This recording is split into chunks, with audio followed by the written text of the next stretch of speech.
கர்த்தாவே, என் கன்மலையும் என் கோட்டையும் நீரே. உமது நாமத்தின் நிமித்தம் எனக்கு வழிகாட்டி என்னை நடத்தியருளும். கர்த்தருக்குள் பிரியமானவர்களே, உங்கள் அனைவருக்கும் இனிய காலை வணக்கங்கள். இன்றைய வேதவசன தியானத்திற்கென்று நாம் தெரிந்தெடுத்திருக்கும் வேத பாகமானது 2 கொரிந்தியர் 4ஆம் அதிகாரம் 1ஆம் வசனம்.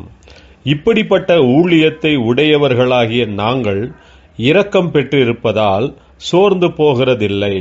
பிரியமானவர்களே, இன்றைய வேத தியானத்தின் தலைப்பு நாங்கள் சோர்ந்து போகிறதில்லை என்பதே.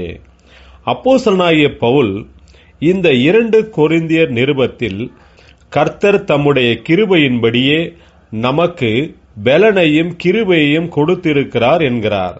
இயேசு கிறிஸ்துவின் நிமித்தமாக நமக்கு வரும் எல்லா தடைகளையும் அவர் உடைத்து போட்டு நம்மை மோசேயின் ஊழியத்தை பார்க்கிலும் நாம் தேவனுக்கு நெருங்கினவர்களாக ஊழியம் செய்யும்படிக்கு ஏற்படுத்தியிருக்கிறார். ஆண்டவராகிய இயேசு பவுலுக்கு தரிசனமாகி பேசினது நிமித்தமாக பவுல் முற்றிலும் மாற்றமடைந்தவராக தேவனுடைய சுவிசேஷத்தையே அறிவிக்கும்படியாக பவுலை தேவன் நடத்தினார். அதனால் பவுல் ஊழியத்தின் நிமித்தமாக என்னதான் தடைகள் வந்தாலும் பின்வாங்கி போகாமல் இருந்தார்.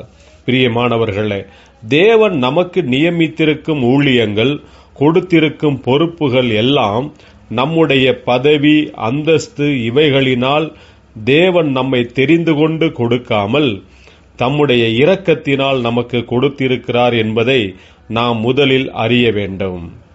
அதனால்தான் நமக்கு கிருபையையும் பொறுப்புகளையும் கர்த்தர் கொடுத்திருக்கிறார். இதற்காக நாம் தேவனுக்கு ஸ்தோத்திரம் சொல்லி சுவிசேஷம் அறிவிக்கும் பணியை உண்மை உள்ளவர்களாக நம்முடைய முழு மனதுடன் நாம் ஊழியம் செய்ய வேண்டும். நமக்கு எதிராக நிறையவே எதிர்ப்புகள், தடைகள் வரக்கூடும். கர்த்தர் நம்முடனே கூட இருக்கிறார். பின்வாங்காமல் முன்னேறி செல்வோமாக. ஜெபிப்போம். ஜீவனுள்ள தேவனே, உம்முடைய குமாரனாகிய இயேசுவின் மூலமாக கொடுத்திருக்கும் எல்லா கிருபைகளுக்காக ஸ்தோத்திரம். நீர் எங்களுக்கு கொடுத்திருக்கும் எல்லா பொறுப்புகளையும் நிறைவேற்றும்படிக்கு பெலன் தாரும், ஆசீர்வதியும். இயேசு கிறிஸ்துவின் நாமத்தில் ஜெபிக்கிறோம் நல்ல பிதாவே. ஆமேன்.